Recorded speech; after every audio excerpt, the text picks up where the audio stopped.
Senhoras e senhores, boa tarde, sejam todas e todas muito bem-vindos ao Centro Cultural Rossini Alves Couto para a realização do seminário A Nova Lei de Abuso de Autoridade, Lei número 13.869/2019. Esse seminário tem como objetivo analisar a nova Lei de Abuso de Autoridade, seus impactos e questões controvertidas. Para discutir o tema, convidamos aqui ao palco o Procurador-Geral de Justiça do Ministério Público, Dr. Francisco Dirceu Barros,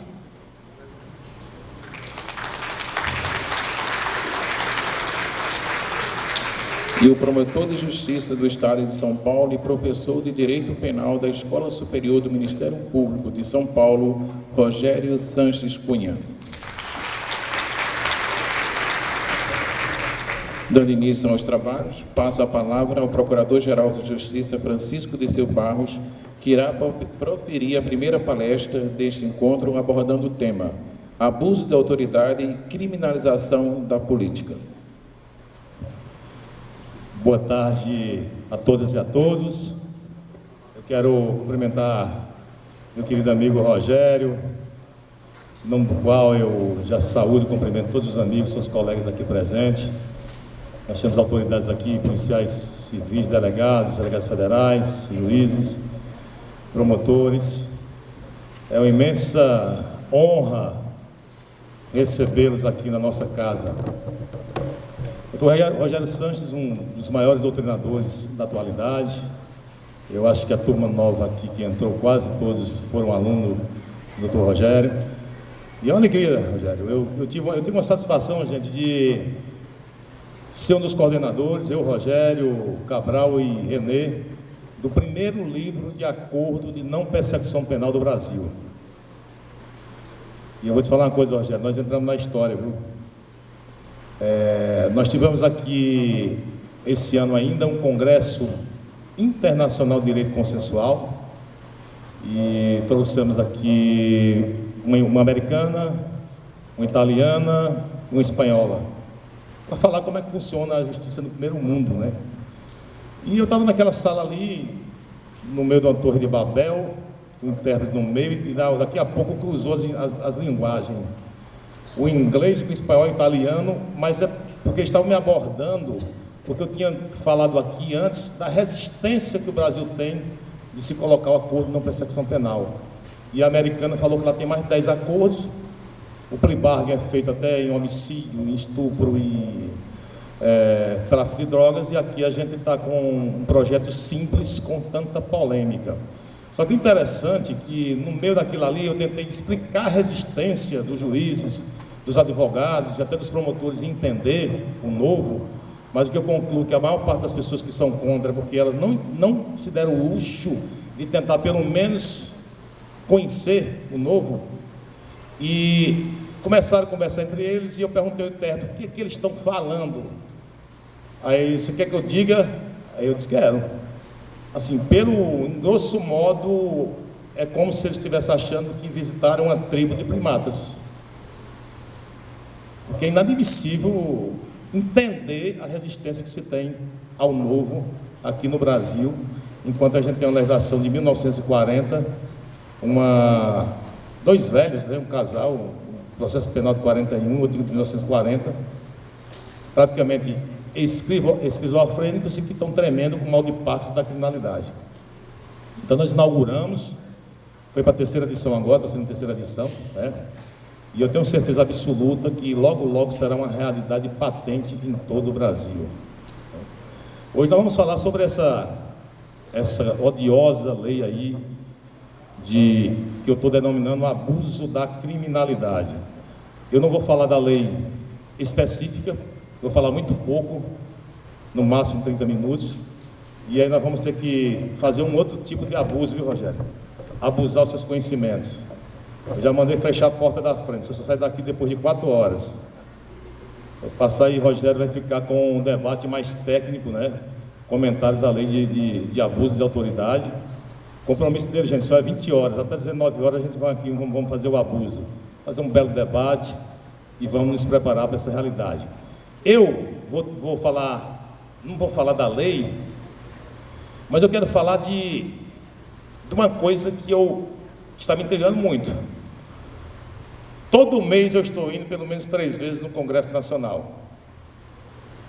E eu fui convidado para dar uma palestra lá no Ceará, corrupção eleitoral e abuso e criminalidade da política. Eu nunca tinha ouvido essa terminologia, criminalidade da política. Eu fui pesquisar a quantidade de artigos que tem hoje sobre criminalização da política.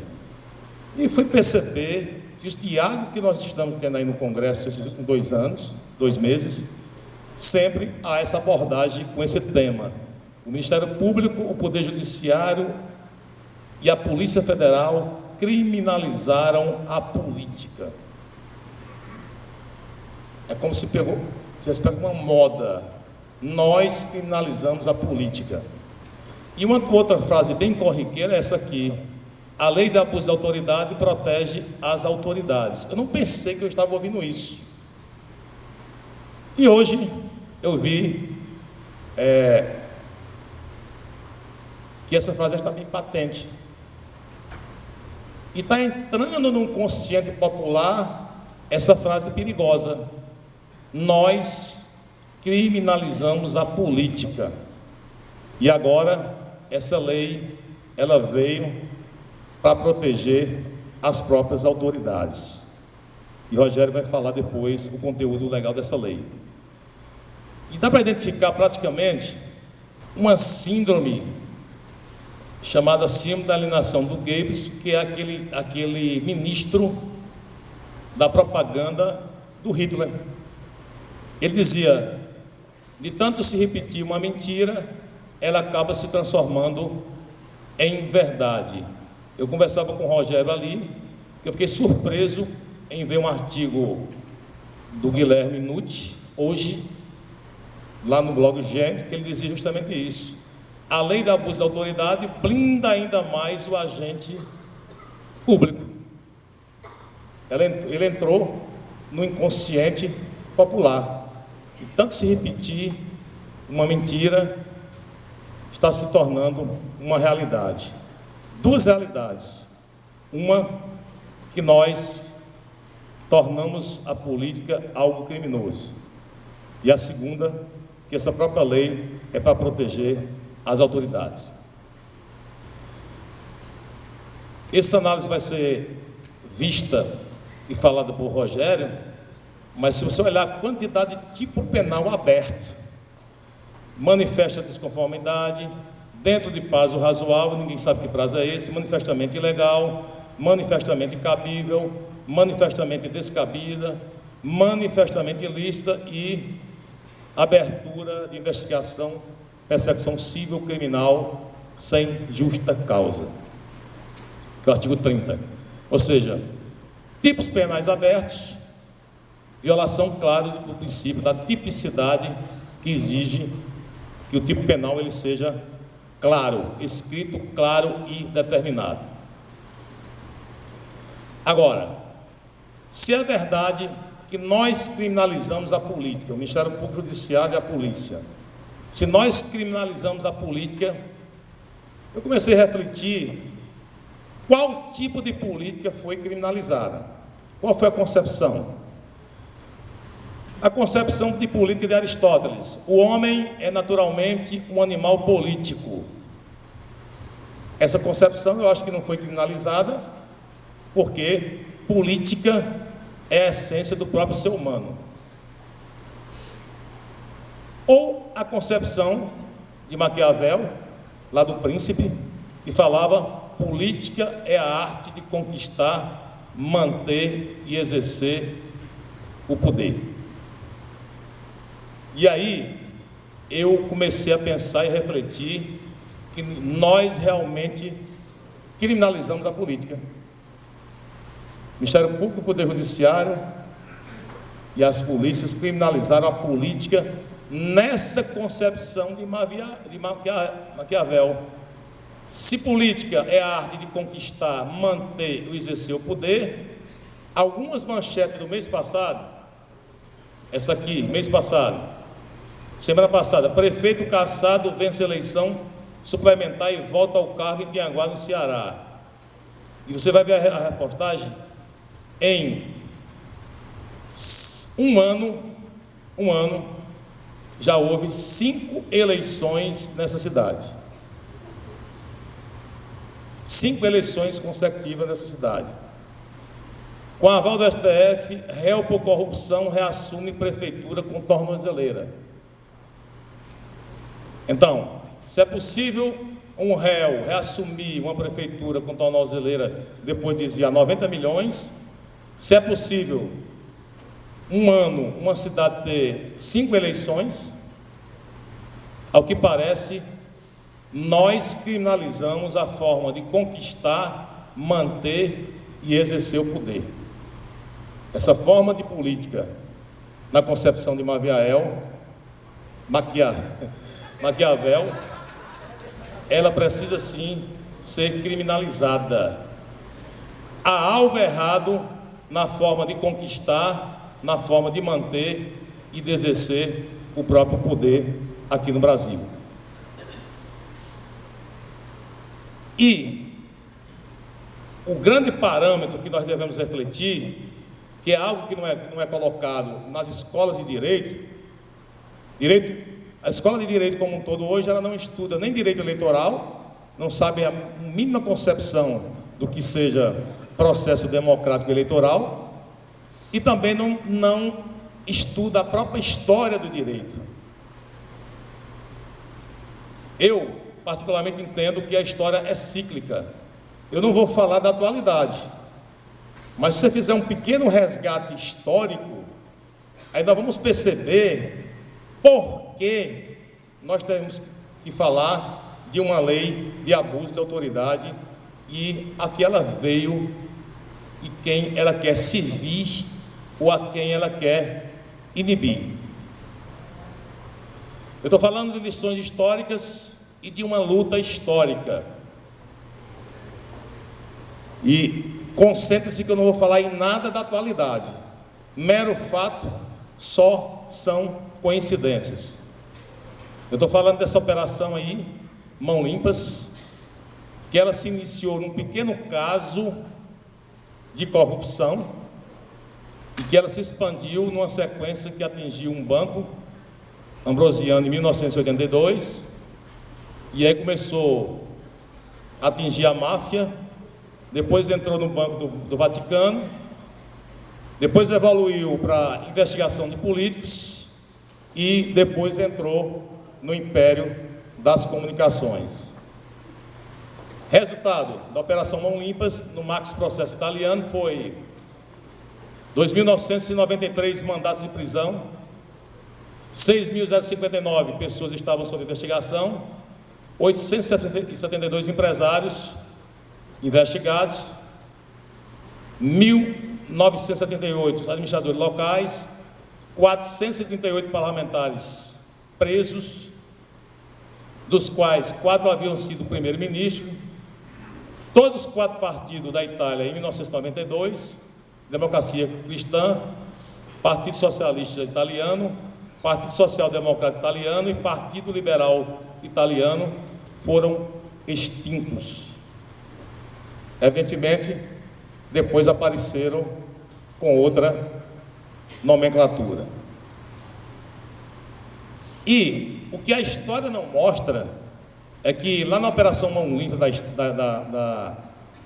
Itália, houve 4 mortes. 4. Quem está lembrado desses personagens?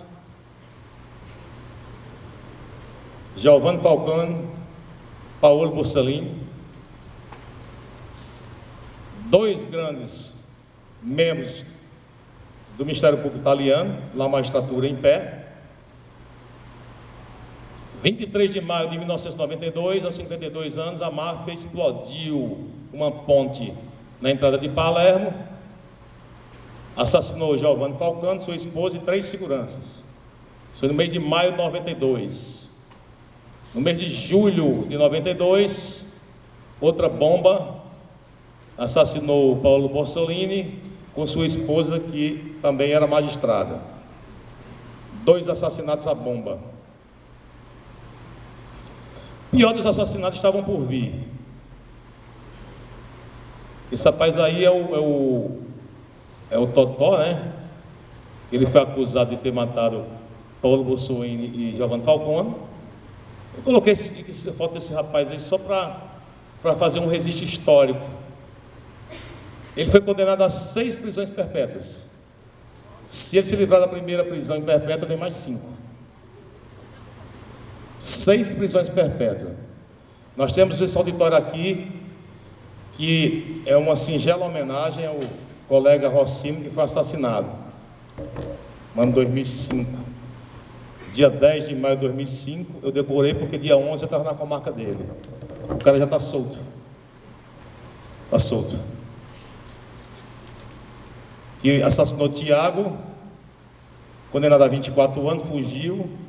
Foi 8 meses de sufoco sem dormir para trazer ele lá de uma cidade na divisa aí da Bolívia. Está preso. Daqui a 6 anos sai. Hoje, Rogério, quem está quase preso sou eu, porque participei da investigação e tem que andar com segurança. E o que assassinou o Rossini está solto. 6 prisões perpétuas. Totó. A terceira morte do maxi processo italiano aconteceu com o seu coordenador, que foi o Antônio Di Pietro. Ele é que coordenava a Operação Mãos Limpas. Momento emotivamente coinvolgente, perché per uno che ha annunciato le dimissioni, che si è dimesso in questo momento alle 5 meno un quarto del 17, alle 16:45 del 6 di dicembre, ecco, Di Pietro julgamento, che si la Suprema Corte, depois de determinado resultado, la cravatta, tra virgolette, tira a toga. Un momento che, ecco, personalmente ci dà una certa emozione, quasi il gesto simbolico di una persona che lascia la magistratura. Tirou a toga após um julgamento que foi decepcionado para o Ministério Público italiano. E o próprio coordenador da Mãos Limpas, as clamas flagraram quando ele disse ainda essa frase: sal de fininho e com a morte no coração. Ele simplesmente pediu exoneração do Ministério Público. O pior das mortes é você estar vivo e não ter mais esperança para lutar. A segunda morte foi do Colombo, ex-magistrado italiano, oriundo do Ministério Público, também pertencente à Operação Mãos Limpas. Ele saiu e disse essa frase: não é possível combater a corrupção por meio da justiça. A morte de uma esperança, quarta morte. Ele, a partir daí, fez uma fundação e começou a dar palestra em toda a Itália, porque, segundo ele, só era possível combater a corrupção com um novo sistema cultural. Não sei se vocês estão entendendo o que eu estou falando até agora. 4 mortes. Eu acho que a frase dele mais correta seria: a justiça sozinha é incapaz de derrotar a corrupção. Sabe por quê? Nós estamos em tempo que já entrou no inconsciente popular que nós criminalizamos a política, que nós somos responsáveis agora até por economia. Se a economia do Brasil não está avançando por ter se combatido a corrupção, a culpa é do Ministério Público, a culpa é do Judiciário, a culpa é da política. Só que uma coisa interessante ocorreu na Operação Mãos Limpas. Quem vocês acham que acabou com a Operação Mãos Limpas? Quem? Há 2 anos atrás, o Estado de São Paulo fez uma entrevista muito interessante e ele conclui: quem acabou com a Operação Mãos Limpas foi o cidadão comum. O cidadão comum. Tem esse depoimento do Antônio Di Pietro, que depois ele foi para a política. Interessante que o Antônio Di Pietro ele foi para a política dizendo que só poderia combater a corrupção não via a justiça, mas via o próprio sistema político. Ele acabou se tornando parlamentar e depois respondeu por 9 processos de corrupção. Porque era interessante o sistema provar que aqueles que estavam combatendo a corrupção também eram corruptos. Todos são iguais. Ele foi absolvido pelos 9 processos. Então ele disse: o clima que no início que havia sido amplamente favorável às mãos limpas entre a população, grande parte da mídia e os partidos de oposição, aos poucos foi arrefecendo. TVs e jornais do grupo Berlusconi, que no começo apoiavam abertamente a operação, mudaram a postura quando empresas e pessoas ligadas ao magnata entraram na mira dos juízes. Após o primeiro ano de investigação, embora enfraquecida, a política tentou se organizar, promovendo leis para dificultar as investigações, tornar mais brandas as penas para os crimes de colarinhos brancos e evitar o fortalecimento do sistema judiciário. Lá o sistema judiciário é o único, formado pelo Poder Judiciário e o Ministério Público, magistratura em pé, magistratura sentada. Qualquer semelhança, ao que parece, não é mera ficção. Leis aprovadas, Rogério, para evitar crimes de colarinho brancos. Estou falando aí final da década de 80, 90, e leis aprovadas para enfraquecer o sistema de justiça. Diga-se, lei de abuso de autoridade é somente uma das 1083 que hoje estão tramitando no Congresso Nacional e que atinge de alguma forma o Poder Judiciário, o Ministério Público e as polícias em gerais. Ao que parece, eu estou correto quando eu falo que a história é cíclica. E a operação teve um hediondo fim. O Davigo, também procurador da Operação Mãos Limpas, dizia: depois de mãos limpas, os corruptos venceram. Melhoramos a espécie predada. Prendemos as zebras lentas, enquanto as outras se tornaram mais rápidas. Os políticos não pararam de roubar, só pararam de ter vergonha de roubar. A solução para combater a corrupção, o Colombo dizia que era na educação e na cultura. Por isso que ele fundou a Identidade e começou a ministrar palestra em todo o sistema educacional da Itália. Eu complemento e falo que nós temos que melhorar a educação do povo, a cultura, mas isso só não basta. Nós temos que ter um sistema de justiça forte. Quando eu falo de sistema de justiça, eu digo um judiciário, um Ministério Público, polícias, qualquer que sejam elas, civil, militar, federal, fortes e, acima de tudo, unidas. Nós somos só sistema. Por isso que nós fizemos questão de expedir convites para todo esse sistema, judiciário, Ministério Público e polícias em geral.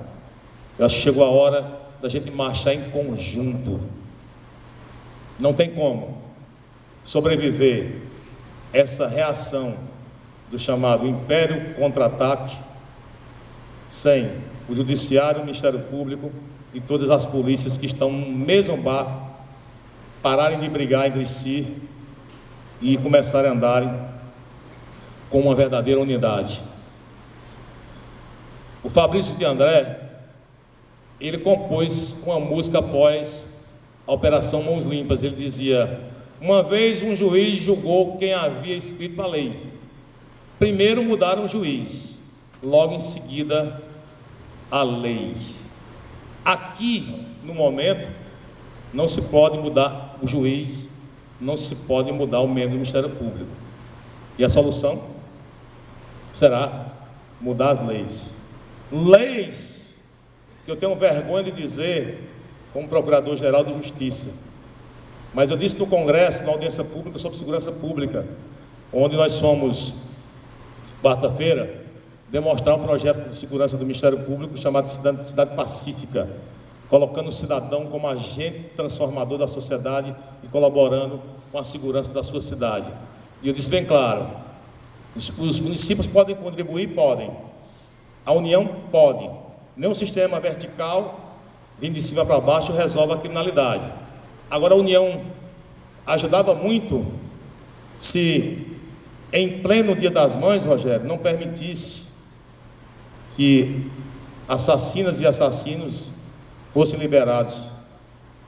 Ou então, em pleno Dia da Criança, não permitisse que assassinos de criança, como foi no caso do São Paulo, fossem também liberados. Brasil, nós já temos leis extremamente frágeis para combater a criminalidade. Promotores e juízes são refém de leis de vidro. A polícia não tem uma ferramenta tão adequada para combater também a criminalidade. E aí vem essa lei que, ao meu ver, o Guilherme de Souza Nunes está totalmente equivocado. A quantidade de tipos penais abertos pode sim arrefecer o combate à criminalidade. Nós já temos 5 ADIs, ação direta de constitucionalidade. A Associação dos Juízes Federais entrou com uma, as 3 associações, CONAMB, a NPR e a NPT, entrou com outra, a Associação AMB também entrou com uma e também a Associação Nacional dos Auditores Federais entrou com outra ADI. Nós entendemos que essa é a parte de Rogério, que a lei, o todo dela não é ruim. Há artigos que podem se aproveitar, que eram necessários, mas alguns artigos que se ele não for declarado inconstitucional, eles irão inibir demais o combate à criminalidade. Está havendo até um certo exagero e um temor de pânico quando alguns juízes, em pleno vacácio legis, já estão começando a liberar alguns bandidos. Eu acho que nós temos tempo para debater. Segunda-feira tem reunião do CNPG e nós iremos debater alguns enunciados. Já foi elaborado pelo Conacrim, não foi? Os CAOPs, reunião dos CAOPs criminais. Rogério é do CAOP criminal lá de São Paulo. Eu já conversei aqui com a doutora Aparecida, doutora Eliane Gaia.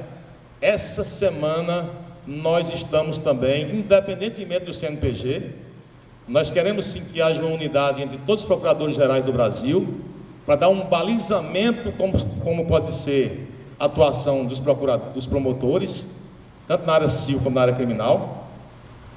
Mas independentemente da reunião de segunda-feira, se o Conselho Nacional dos Procuradores Gerais irão aprovar esses enunciados criminais e cíveis, independente do que for o resultado, nós vamos lançar até sexta-feira, evidentemente sem um caráter vinculante, mas uma linha de orientação geral de como será a atuação do Ministério Público de Pernambuco frente a essa nova realidade que será inaugurada a partir de janeiro. Entra em vigor em janeiro essa lei de abuso de autoridade. Acreditamos que o Supremo Tribunal Federal terá bom senso de declarar alguns artigos inconstitucionais. Mas se ele não declarar inconstitucional, até porque há pedido liminar, até agora não foi se manifestado sobre essa liminar, eu acho que o relator Celso Melo, né? Celso Melo. Nós vamos aqui em Pernambuco fazer a aplicação desses enunciados e que os policiais, os juízes, os promotores tenham garantia aqui que nós não vamos arrefecer nosso trabalho diante de uma lei extremamente abusiva.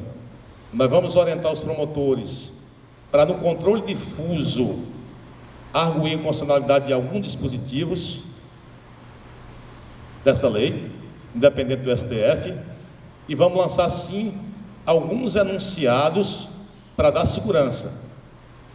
Eu mesmo, no que cabe a minha função, que é denunciar pessoas que têm foro prerrogativo de função, inclusive promotores e juízes, não vou denunciar ninguém usando como base os dispositivos, somente o 30, o 9 também, que causa muita insegurança ao sistema de justiça. Chegou, eu vou declarar a inconstitucionalidade. Vou arguir a inconstitucionalidade do controle difuso. Alguns enunciados, eu vou divulgar aqui só 3, né, que está sendo levado ao CNPG, não é elaboração minha, mas que nós estamos adotando. 3, pelo menos, serão divulgados na próxima semana.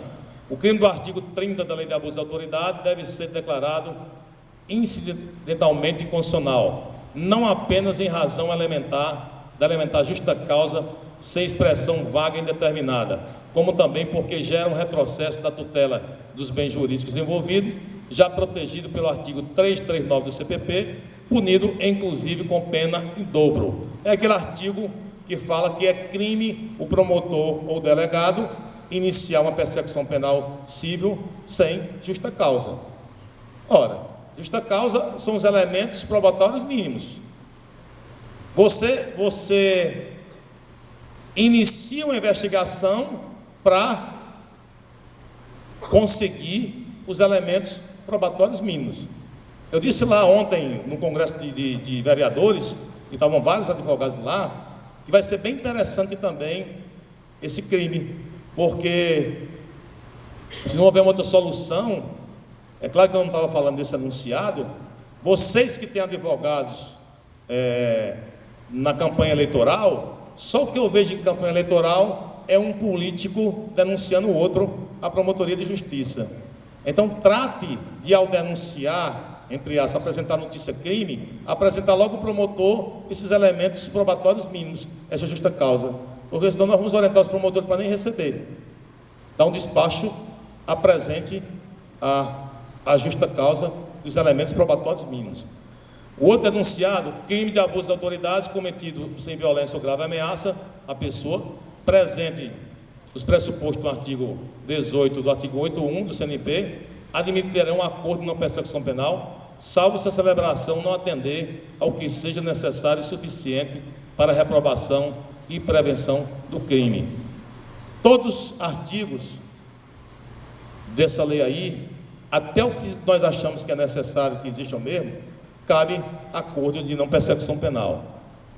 Segundo, terceiro, representações indevidas por abuso de autoridade podem, em tese, caracterizar crime de denunciação caluniosa e dano civil indenizável. Eu vi uma peça ridícula em que um advogado pedia a soltura de um réu e alertava o juiz que, em caso de não soltura, ele estaria cometendo um crime de abuso de autoridade. No mínimo, falar que alguém comete crime já é calúnia. 138. Então, o que eu quero dizer para vocês, eu fiz uma análise muito geral, eu quero concluir agora, que eu estou ansioso também para ver a palestra de Rogério, que vai fazer a análise técnica, é que os policiais, os juízes, os promotores, não devem temer essa lei. Sou contrário à posição do Guilherme Nutti, quando ele fala que a lei veio para proteger os policiais. Não veio. Essa lei ela entrou num ciclo histórico de outras leis que estão por vir para enfraquecer o sistema de justiça. Essa é a grande realidade. Os tipos penais abstratos, abertos, atentam sim ao princípio da tipicidade. Gera uma insegurança crônica, mas isso fica a critério de Rogério. Mas que a população fique tranquila, porque os promotores de justiça de Pernambuco e do Brasil, e acredito que os juízes também, e nós vamos dar tranquilidade também aos policiais, que são nossos parceiros nessa luta contra a criminalidade, que nós não vamos arrefecer um só minuto no combate à criminalidade e à corrupção. E não só por essa lei, ela veio num momento muito propício para que promova uma total união entre o sistema de justiça, mas também outras leis que vão vir aí na sequência. Quando eles perceberem que essa lei ela não vai pegar e que nós não vamos arrefecer, evidentemente outras leis virão. Mas eu acho que unidos, Ministério Público, Poder Judiciário e polícias, nós vamos sobreviver a esse verdadeiro caos. É isso. A história é cíclica, a história se repete com a mesma intensidade. A mesma reação que houve no passado, está havendo agora. Leis para tentar intimidar aqueles cuja função é proteger a sociedade com o seu trabalho. Repetindo, nós não vamos arrefecer e vamos sair mais forte desse verdadeiro afronto ao Estado Democrático de Direito. Encerro com isso e passo as palavras ao meu colega Rogério. Obrigado.